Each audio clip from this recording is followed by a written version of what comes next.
Amount ಎಷ್ಟು ದಿವಸ ಆಯಿತು ಕೊಟ್ಟು ನೀವು? ಏನು ನಿಮ್ಮ 2 ವರ್ಷ ಆಯಿತು. ಏನಕ್ಕೆ ಕೊಟ್ರಿ ನೀವು? ಲೋನು ಮಾಡ್ತೀನಿ ಅಂತ ಕೊಟ್ಟು. ಯಾವ ವ್ಯಾಪಾರಕ್ಕೆ? ವ್ಯಾಪಾರ ಬೀದಿ ಮ್ಯಾಗಲ ವ್ಯಾಪಾರ ಲೋನು. ನಿಮ್ಮೂರು ಯಾವುದು? ವಾಟಾಳು. ವಾಟಾಳು ವ್ಯಾಪಾರ ಮಾಡ್ತಿದ್ರೆ? ವಾಟಾಳು ಯಾಕೆ ನರ್ಸಿಂಗ್ದೆಲ್ಲ ಮಾಡ್ತಿದ್ವಿ. 3 ಸರಿ ಇಲ್ಲ 3 ದಿನದಿಂದ ಹಾಕಿದೆ. ಟೋಟಲ್ ಎಷ್ಟು ಶೀಟ್ ಕೊಟ್ಟಿದ್ರೆ ಅಮೌಂಟ್ಗಳು ಇವಾಗ? ಟೋಟಲ್ ಹೆಚ್ಚು ಕಮ್ಮಿ 10,000 15,000 ಗಂಟ ಕೊಟ್ಬಿಟ್ಟಿನಿ. ಹೆಚ್ಚು ಕಮ್ಮಿ ನಾ ಹೇಳೋದಿಲ್ಲ. ನೋಡ ನಂಗೆ ಬೇಡ. ನೀ ಕೊಟ್ಟಿರೋದು ಹೇಳು ಇವಾಗ. ಹೆಚ್ಚು ಕಮ್ಮಿಗೆ 15,000 ಗಂಟ ಕೊಟ್ಬಿಟ್ಟಿನಿ. ಅಲ್ಲಿ ಲೋನ್ ಮಾಡ್ಕೊಡ್ಬಿಡಿ ಅಥವಾ ನಾನು ದುಡ್ಡು ಕೊಡ್ಬಿಡು ಅಷ್ಟೇ. ನಂಗೆ ಬೇಡ, ಅವ್ನು ಲೋನೇ ಬೇಡಿ. ಅವ್ರು ಲೋನೇ ಬೇಡಿ. ಬೀದಿ ವ್ಯಾಪಾರ ಮಾಡ್ತೀನಿ ಅಂದ್ಬಿಟ್ಟು ನಿಮ್ಗೆ ಲೋನ್ ಮಾಡಿಸ್ತೀನಿ ಅಂದ್ಬಿಟ್ಟು 3,000 ರೂಪಾಯಿ ಇಸ್ಕೊಂಡಿದ್ದಾರೆ. 3,000 ರೂಪಾಯಿಲಿ ನಿಮಗೆ ಇವಾಗ ಎಷ್ಟು ತಿಂಗಾಯ್ತು ನೀವು ಕೊಟ್ಟು? ತಿಂಗಳ ಲೆಕ್ಕವಲ್ಲ, ಅದು ವರ್ಷ ಲೆಕ್ಕ. 2 ವರ್ಷ ಆಯ್ತು. 2 ವರ್ಷ ಆಯ್ತು 3,000 ಕೊಟ್ಟು. 2 ವರ್ಷದಿಂದ ನಿಮಗೆ ಲೋನ್ ಮಾಡಿಸ್ತಾನೆ ಅವ್ರ?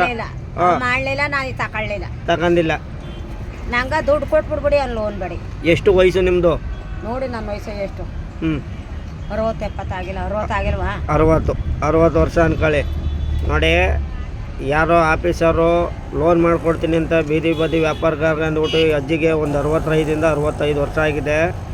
ಇಂಥವ್ರಿಗೆ ಲೋನ್ ಮಾಡ್ಕೊಡ್ತೀನಿ ಅಂದ್ಬಿಟ್ಟು ಒಬ್ಬೊಬ್ಬರ ಹತ್ರ 3 ಸಾವಿರ ಇಸ್ಕೊಂಡು ಈ ಥರ ಒಂದು ಇದು ಮಾಡ್ತಾಯಿದ್ದಾರೆ. ಇವರು ದಿಗ್ವಿದೇಶದ ಹಳ್ಳಿ ಜನಗಳು, ಮುದ್ದು ಜನಗಳಿಗೆ ಹತ್ರ ಒಂದು ಸೀಟ್ ಹತ್ರ 3 ಸಾವಿರ ಅಂದರು. ಈ ಥರ ಮಾಡಿದ್ರೆ ಎಷ್ಟು ಜನ ಬೀದಿ ವ್ಯಾಪಾರಗಾರರಿಗೆ 10,000 ಲೋನ್ ಆಗೋ ಜಾಗದಲ್ಲಿ ಇವರೇ 3 ಸಾವಿರ ಇಸ್ಕೊಂಡ್ರೆ ಹೆಂಗೆ? ಇದು ನಮ್ಮ ಪ್ರಾಮಾಣಿಕ ಜೀವನದಲ್ಲಿ ನಡೆಯುವಂಥದ್ದು. ಜೈ ಕನ್ನಡವೇ ಮಹಾಸೇನಾ ವತಿಯಿಂದ ಟಿ ನರಸೀಪುರ ತಾಲೂಕು ಅಧ್ಯಕ್ಷರು ಎಂ ಮಾದೇಶ್ವರು ಈ ಅಜ್ಜಿ ಜೊತೆಲಿ ಮಾತಾಡಲ್ಲ. ವಾಟಾಳವರು ಗೌರಮ್ಮ ಅಂದ್ಬಿಟ್ಟು ಬೀದಿ ವ್ಯಾಪಾರಕ್ಕೆ ಅಂದ್ಬಿಟ್ಟು 10,000 ಲೋನ್ ಮಾಡ್ತೀನಿ ಅಂತ 2 ವರ್ಷದಿಂದ ಲೋನ್ ಮಾಡ್ಕೊಡ್ತಾಯಿಲ್ವಂತ. ಫೋನ್ ಮಾಡಿದ್ರೆ ಫೋನ್ ರಿಸೀವ್ ಮಾಡ್ತಾಯಿಲ್ಲ ಪಾರ್ಟಿ.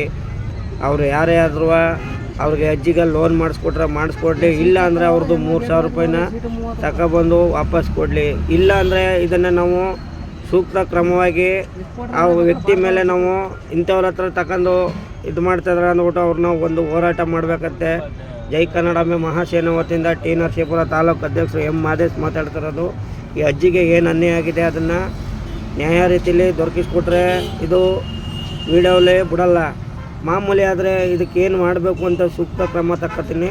ಇದನ್ನು ಕಾನೂನು ಕ್ರಮವಾಗಿ ಜರುಗಿಸ್ಬೇಕಾಯ್ತದೆ. ಮೇಲಧಿಕಾರಿಗೆಲ್ಲ ದುಡ್ಡು ಕೊಡಬೇಕು ಅಂದ್ಬಿಟ್ಟು ಈ ಹೆಜ್ಜೆ ತಮ್ಮ 3 ಸಾವಿರ ಇಸ್ಕೊಂಡಿದ್ದಾರಲ್ಲ, ನಿಮ್ಗೊಂಚೂರು ಯಾರು ಮಾನವೀಯತೆ ಬೇಡವೆ? 10,000 ರೂಪಾಯಿಗೆ 3 ಸಾವಿರ ಇಸ್ಕೊಂಡಿದ್ದಾರೆ ಅಂದಮೇಲೆ ಅಜ್ಜಿ ಎಲ್ಲಿಂದ ಅನ್ನೋದು? ಕೂಲಿ ಖಾಲಿ ಮಾಡಿ ಈ ಥರ ಕೊಡ್ತಿರೋದ್ರಿಂದ ನೀವು ಇದನ್ನು ಸೂಕ್ತ ಕ್ರಮ ತಗೊಂಡು ಲೋನ್ ಮಾಡಿಸೋಂಥವ್ರು ದಯವಿಟ್ಟು ಅವ್ರಿಗೆ ಕೊಡಿ.